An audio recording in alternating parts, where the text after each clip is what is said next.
Buenos días con todos. Ok, vamos a comenzar esta presentación presentando lo que son los errores frecuentes en la redacción de un artículo científico. Un poco quería traer la experiencia que tengo justo sobre este tema en más de 5 años que ya tengo como editor en la revista peruana de Medicina Experimental y Salud Pública y también un poco haciendo investigación. Entonces, es una especie de recopilación de los errores que se han visto a lo largo de estos años cuando se envía una propuesta de publicación a la revista LNS. Y un poco también revisando las guías actualizadas de investigación, sobre todo en lo que son estudios observacionales, es que más o menos tengo esta presentación para ustedes. Ok, lo que vamos a tratar ahora son los errores, por ejemplo, más frecuentes que se presentan en el título cuando se somete a una publicación, en el resumen, en la introducción, la metodología, materiales y métodos, resultados y finalmente lo que es la discusión. Algunos errores que frecuentemente se cometen cuando se publica un artículo, cuando se envía una propuesta de publicación en el título, es que a veces los títulos son demasiado generales. Por ejemplo, se presenta un artículo en el cual se menciona, quiero describir la epidemiología de una enfermedad, cuando en realidad solamente presentan algunas características sociodemográficas. O puede existir también algunos títulos del artículo, de la investigación, que realmente son bastante cortos, o en algunos otros casos muy extensos, o pueden ser muy redundantes, o incluso se utilizan siglas, lo que hace que en realidad el título no sea entendible. Y acá les presento algunos ejemplos. Eh, Tenemos este artículo que se publicó en Lancet, si se dan cuenta, lo único que dice es miopía. Ese es el título. Y así se publicó.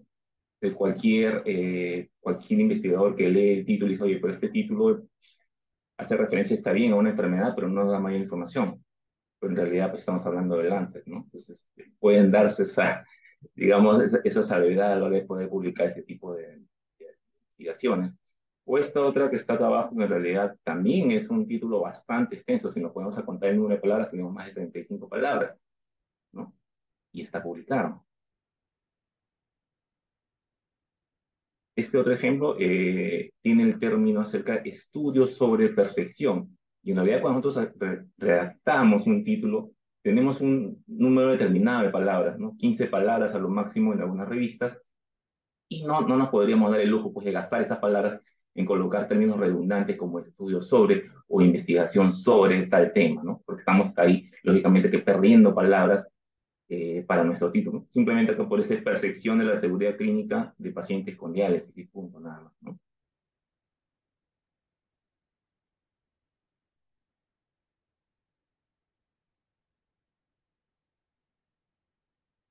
Este otro ejemplo, que en realidad tiene siglas, pero habría que definir correctamente las siglas cuando se utilizan en un título. ¿Qué pasaría si, por ejemplo, en este título se presenta HDL bajo, factor lipídico asociado a ITB patológico, sin definir qué cosa significa ITB?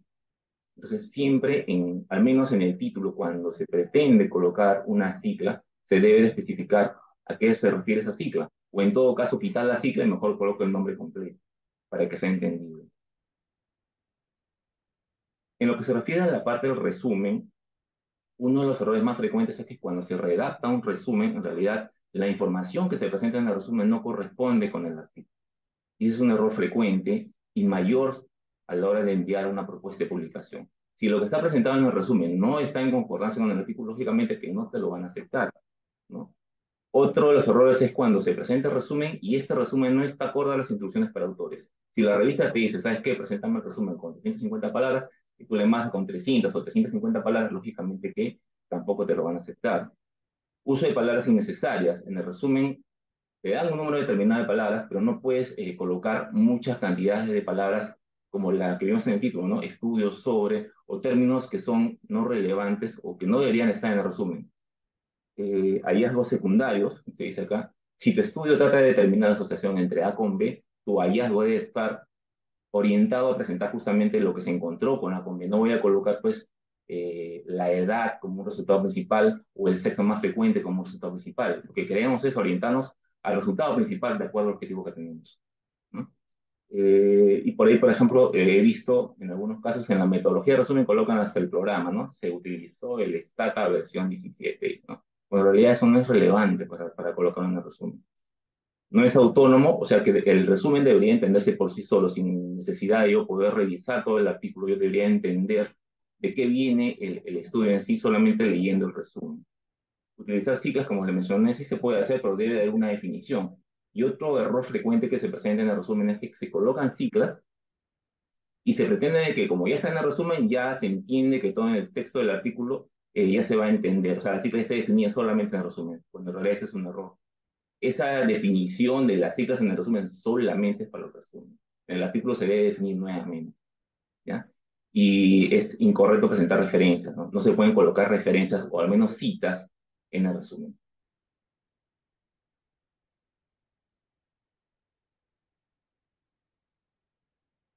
Acá hay algunos ejemplos. Este es un resumen que tiene subtítulos, por ejemplo. Este otro es un resumen que no tiene subtítulos. Ahora, esto depende un poco de la revista, ¿no? Si la revista te acepta resúmenes estructurados con subtítulos, pues está bien. Si solamente te dice, sabes que envía tu resumen con 250 palabras, pero no me coloques ningún subtítulo, tienes que presentarlo de esta manera, ¿ya? En la parte de introducción, este es un bosquejo de lo que veo, de lo que ustedes están viendo acá, de cómo es que se elabora más o menos la sección de introducción. Ahora, esto es una propuesta, ¿ya? Porque ustedes pueden presentarlo de la forma que más o menos está orientado el objetivo o la pregunta de investigación que quiero responder. Si yo quisiera responder la asociación entre A con B, por ejemplo, yo quiero ver la asociación entre discapacidad y la depresión, yo tendría que en un primer párrafo describir el problema de la discapacidad, en un segundo párrafo describir lo que es el problema de la depresión, ¿no? Con datos epidemiológicos y todo lo que se sabe, y luego en un tercer párrafo ver o hacer una revisión de la literatura en base a lo que se sabe sobre la discapacidad y la depresión, ¿no? En un cuarto párrafo yo debería más bien, justificar por qué quiero hacer la investigación, por qué sería relevante para mí hacer una investigación sobre discapacidad y depresión, ¿no? Entonces, más o menos se estructura de esta forma y al final colocar el objetivo. Y siempre cuando ustedes coloquen el objetivo, tienen que colocar el objetivo en detalle. O sea, al final de la introducción debe estar el objetivo con detalle. ¿Qué significa esto? Que debe estar orientado al objetivo en tiempo, espacio y persona. Tienen que decir dónde se hizo el estudio y cuándo se hizo el estudio. A veces lo que ocurre es que al final de la introducción lo que ponen es el objetivo, pero solamente en una línea o en media línea. Y a veces en el resumen el objetivo es más amplio que lo que está al final de la introducción. Errores en la sección de introducción.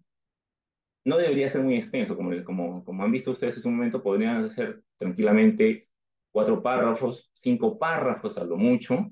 No deberían de tener citas bibliográficas o no citas bibliográficas adecuadas, por ejemplo, eso es una observación mayor. O sea, cuando se revisa y se dan cuenta de que no corresponde con la cita que están colocando, entonces también es una observación que podría invalidar al artículo. No se definen ciclas. En la introducción, como les mencioné, se deben definir todas las ciclas del estudio, ¿ya? Al menos si se habla de un problema en específico, todas las ciclas deben estar definidas en la sección de introducción. Eso no quita de que después en materiales y métodos también se puedan definir ciclas, pero la idea de esto es que se definan en orden de aparición en el artículo. Y esta sí es una observación mayor. Se debe justificar sí o sí por qué haces el estudio, ¿ya?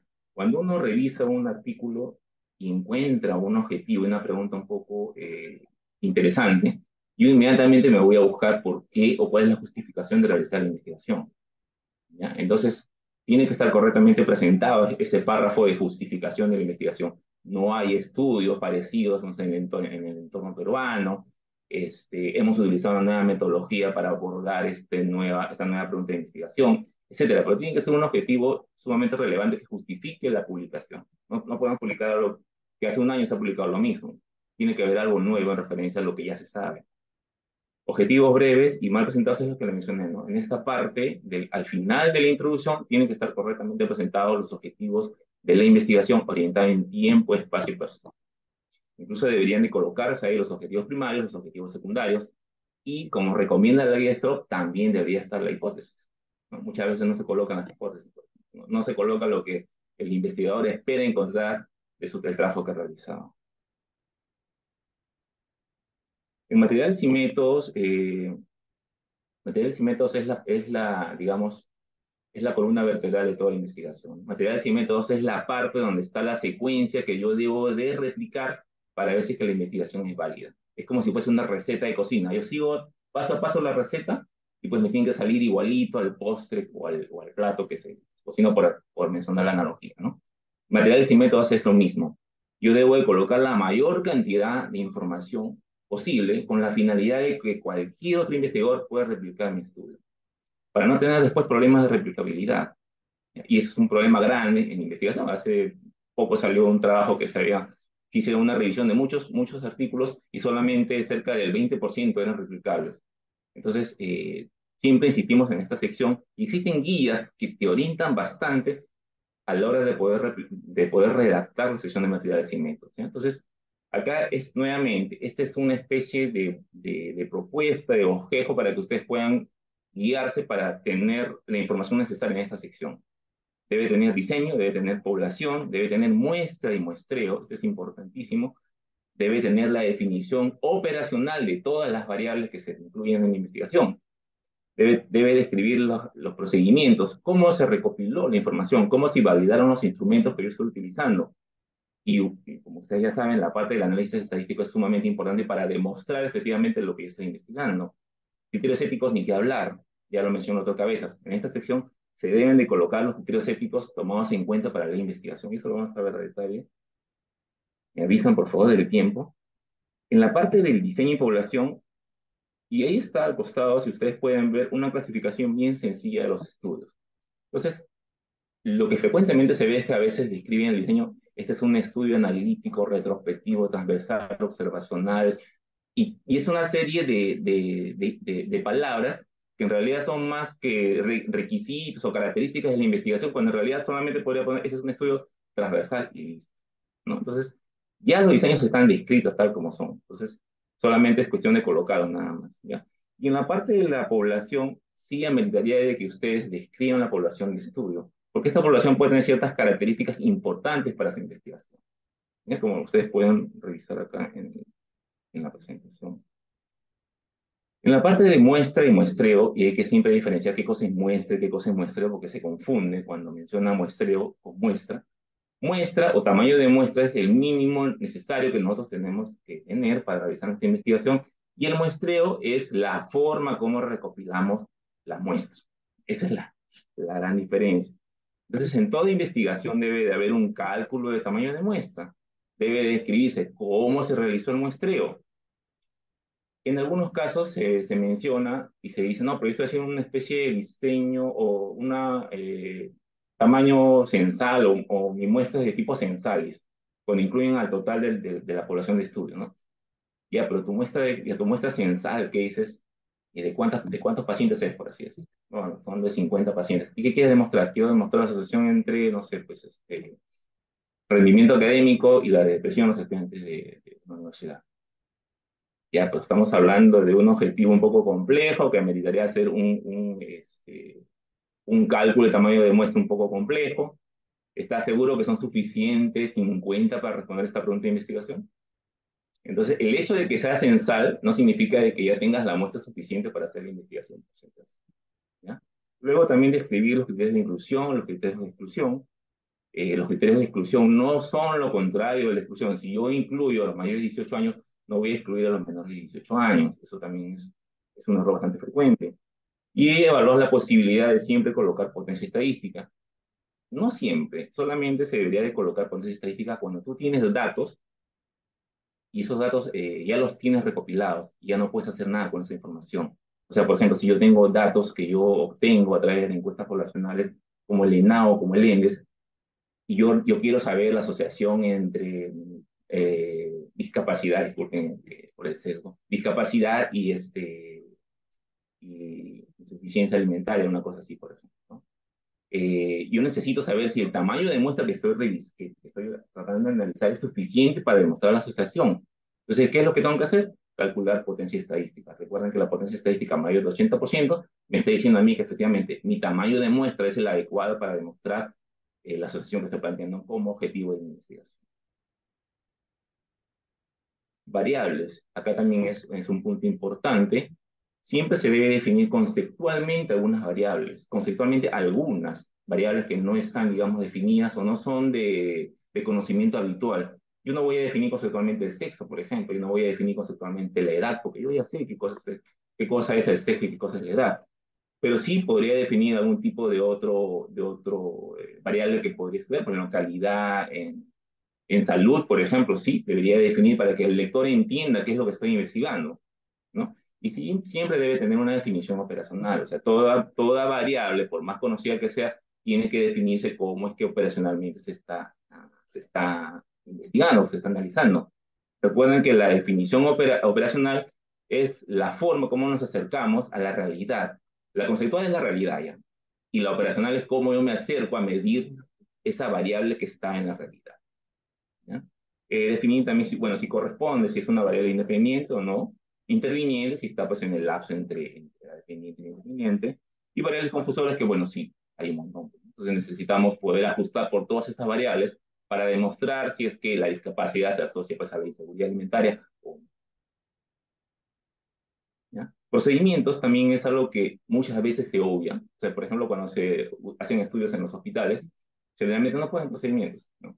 Entonces uno tiene que imaginarse cómo es que, no sé, pues los estudiantes han ido en la mañana, han ido en la tarde, le pidieron permiso a alguien, a dónde sacaron los datos de la historia clínica, lo sacaron de la oficina de estadística, se metieron de frente a donde estaban las historias y tomaron los datos.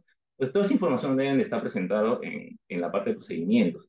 Entonces, acá hay estudiantes, pues les insto a que cuando escriban, por favor, coloquen bien la parte del procedimiento.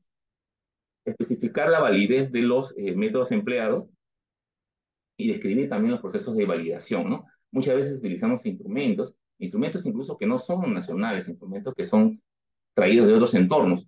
Entonces necesitamos describir y correctamente cuál ha sido la validación de estos estudios que se han realizado. Si es que tienen no validaciones acá en el país, ¿no? Revisar la literatura si es que efectivamente ese instrumento que mide, no sé, pues, percepciones sobre autismo, sobre cualquier otra enfermedad de interés, ha sido previamente o no aplicado acá. Y si no ha sido previamente aplicado acá, pues al menos reviso si es que pues, en el país vecino, no sé, pues en Ecuador, en Chile quizás haya aplicado y por ahí podría justificarme algo, aplicar y más o menos escribir y decir, bueno, sí, más o menos está justificado que yo lo aplique. Pero eso no quita de que yo también tenga que hacer una especie de validación por perros o alguna otra estrategia para poder aplicar correctamente el instrumento. Análisis estadístico, y esta creo que es una de las partes más importantes que se tiene que tener en cuenta cuando se pretende publicar una investigación científica. Rápidamente, las variables numéricas tienen que hacerse un análisis de normalidad. Depende esto un montón de qué tipo de estadística voy a utilizar. Si no tiene normalidad, la estadística que voy a utilizar es la no paramétrica, es diferente. Si tiene normalidad, es paramétrica y es otras pruebas estadísticas. Por lo tanto, es una prueba que debo de hacer como una especie de tamiz antes de poder continuar con todo mi análisis. Análisis univariado o el análisis descriptivo. El análisis bivariado para ver si tiene diferencias en relación a mi variable que estoy investigando, mi variable problema. Y luego el análisis ajustado, bueno, el crudo y el ajustado para ver la magnitud de la asociación, ¿no? Para ver si efectivamente pues, este tema de discapacidad e inseguridad alimentaria, cuánto más se asoció o no entre estas variables. ¿Ya? No basta solamente con decir estuvo asociado, incluso hago yo todo un análisis estadístico, llego hasta mi bivariable, encuentro mis razones de prevalencia, mis riesgos relativos, y al final solamente digo, sí, pues estuvo asociado. No, pues yo debo de interpretar esos hallazgos y contar cuál ha sido la magnitud de estos estimados que estoy colocando, ¿no? Y lógicamente acá lo que mencionan son los supuestos. En algunos casos, regresiones, por ejemplo, lineales, necesitamos cumplir supuestos estadísticos y a veces no se ponen por ningún lado. O en regresiones de Cox, si queremos ver, por ejemplo, supervivencia, tampoco están por ningún lado si se ha revisado previamente el cumplimiento de supuestos o no. Y eso es algo que puede ser hasta invalidante, ¿no? Imagínate que tú hagas toda tu investigación y después el revisor te dice, oye, has cumplido los supuestos. Pues no creo, recién lo voy a hacer y te va a cambiar todo el análisis, ¿no? Criterios éticos, siempre es necesario que una investigación que se realice en seres humanos esté aprobada por un comité de ética. Lógicamente existen por ahí algunos criterios o digamos situaciones en las cuales pueden ser exoneradas de un comité de ética, ¿no? Por ejemplo, estudios bibliométricos, estudios de datos ya, por ejemplo, del ENES, del INAO, son estudios que pueden ser previamente exonerados del comité de ética, pero siempre se exige que una aprobación por un comité de ética con la aprobación del proyecto, ¿no? Nos ha pasado en la revista que una vez nos llegó un estudio que se había hecho en seres humanos y le dijimos, bueno, pues no se menciona por ningún lado que el estudio sea aprobado por un comité de ética, no lo vamos a aceptar, ¿no? Escribimos, dijimos que no. La observación mayor era que no había sido aprobado, no había sido revisado por un comité de ética, ¿no? A la semana siguiente nos llegó el documento con la aprobación del comité de ética de una universidad que no voy a decir, y está aprobada. O sea, la universidad la había aprobado en forma retrospectiva el estudio, ¿no? Lo cual es pues incorrecto. Entonces eso también es, bueno, eso les cuento ya de una anécdota que tenemos en la revista.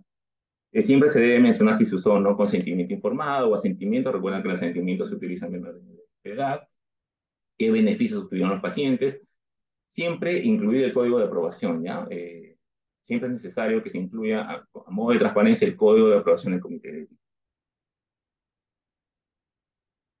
Errores en métodos, generalmente ves la información, como le digo, es como si fuese una receta. Necesitamos que toda la información que se presenta sea reproducible. Falta información de cómo se realizó el estudio, falta una secuencia lógica a la hora de argumentar la parte de materiales y métodos, análisis estadísticos incorrectos, ¿no? Nosotros revisamos rápidamente y vemos que el análisis está mal, pues, esta no corresponde con lo que han hecho, lógicamente que no va a continuar su proceso editorial. ¿Ya? Resultados, acá nuevamente les presento un esquema de cómo es la sección de resultados, ¿no? Primero describir cómo son los participantes, describir los resultados primarios, secundarios, y finalmente colocar las tablas y las figuras. Siempre es necesario que se resuma, o al menos es un consejo bien importante que se resuma cómo se seleccionaron los participantes. Lo que sucede muchas veces es que en ninguna parte del estudio dicen cuántos participantes se incluyeron en la investigación. Y he pasado, hemos tenido un caso así. Llegaba la propuesta de publicación y íbamos a la parte de resultados y no había información de cuántos eran los participantes. Ah, no importa, buscamos las tablas, ahí debe estar, ¿no? Vemos las tablas y en las tablas solamente estaban porcentajes. Entonces no había ningún dato que te decía de cuántos eran los participantes de la investigación. Entonces siempre tienen que colocar el N final de su investigación. Y si lo pueden resumir como un flujograma, pues sería ideal. El flujograma digamos que te resume bastante fácil lo que es toda la secuencia de tus participantes, ¿no? Imagínense colocar toda esa información con palabras, ¿no? Prácticamente imposible. Y siempre recuerden que se debe presentar la información en tablas, ¿no? Está en la famosa tabla 1, que es la tabla descriptiva, la tabla 2, que es la tabla bivariada, en la cual se evalúan las diferencias entre la presencia o no del desenlace, y la tabla 3, que vendría a ser la tabla multivariada, ¿no? A veces también es importante colocar gráficos, ¿no? Si es tan relevante colocar información en los gráficos, sí podría ser. Errores estadísticos, bueno, una de las cosas más frecuentes es esta que se llama la P huérfana, ¿no? Ustedes ven las tablas, al costado está el valor de P, ¿no? Todito es el valor de P bien bonito. Tú dices, pero este valor de P, ¿a qué prueba estadística corresponde? Y cuando uno va al final, no hay ninguna información acerca de cuál fue la prueba estadística que originó ese valor de P. Por eso se le llama P huérfano, ¿no? No usar intervalos de confianza. Otro error también frecuente es no colocar el valor de P específico. O sea, se debe colocar el valor de P con 3 cifras decimales. A veces le ponen ¿no? significativo o NS no significativo. O a veces colocan así, ¿no? P menor a 0,05, cuando el P puede ser 0,049 o 0,049. O un valor de P de 0. En realidad, el programa estadístico te bota un valor de P de 0, pero no lo vas a colocar tal cual está, porque un valor de P de 0 no existe. ¿Ya? Eh, Otros errores, dividir, siempre a veces las variables numéricas, a veces las categorizan. Por ejemplo, la edad las categorizan en grupos etarios, ¿no? Y se puede hacer, pero es necesario siempre que se dé cierta justificación por qué categorizar una variable numérica en una variable categórica, ¿no? Eso es algo que te van a pedir. Si al menos haces un punto de corte medio extraño, o sea, yo voy a partir mi edad en 45 años, llama la atención, ¿no? ¿Por qué tiene que ser a 45 años? Tiene que haber una justificación porque yo partiría la edad, que es una variable numérica, en una variable dicotómica con un punto de corte de 45 años. No cumplir los supuestos que ya les mencioné, no informar los ajustes siempre cuando se redacta, al menos cuando se hace un análisis multivariado, se tiene que colocar al final de resultados por qué variables finalmente se ajustaron. Ignorar los valores estrellas o outliers también es otra observación. Y esta frase que a veces colocan, ¿no? Los resultados si bien no se encontró asociación estadística, sí, pues se encontró una tendencia hacia la significación estadística y por eso su valor de Pepper rozando y que está llegando al 0,05, ¿no? Cuando en realidad eso o es significativo o no es significativo, ¿no? No es que una tendencia a la significación. En la discusión, nuevamente, este es el caso que se maneja, ¿no? Lo primero que siempre debe ir en discusión es un resumen de tus principales hallazgos. Y esto es algo que siempre está en las guías de publicación, en el STROP y en otras guías más, te dicen, cuando empiezas a escribir discusión, coloca un resumen de tus principales hallazgos. Y a veces eso no se hace. Siempre después colocar lo que son las limitaciones fortalezas para terminar con las conclusiones. Otra de las cosas importantes a considerar en la discusión es la interpretación. O sea, lo bonito de hacer investigación es justamente entender qué cosa es lo que hemos encontrado y poder interpretar y decir qué significan nuestros hallazgos.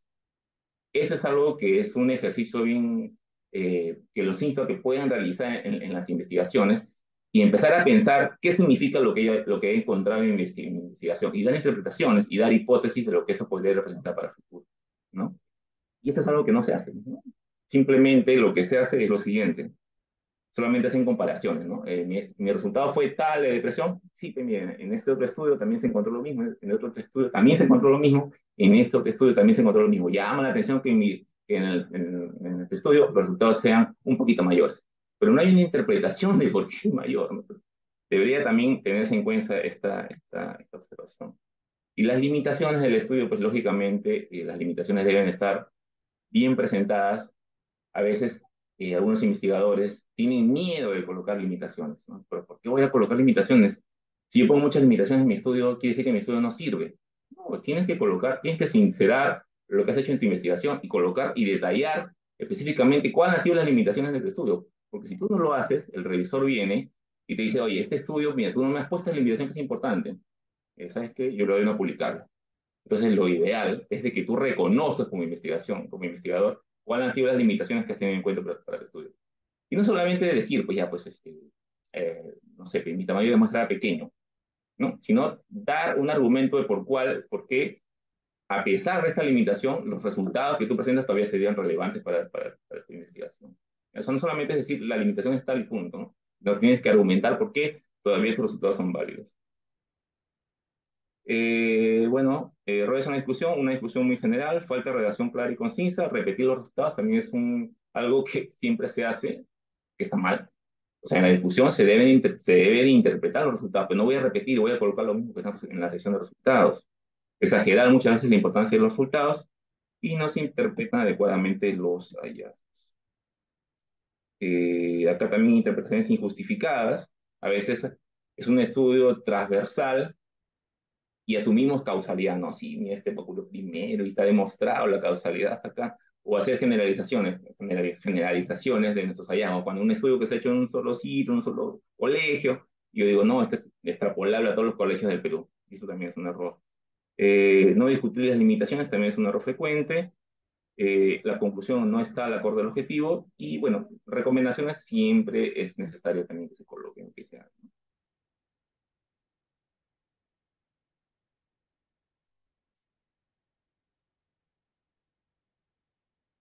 Esto es lo que no puedo avanzar. Esa es la última diapositiva. Muchas gracias.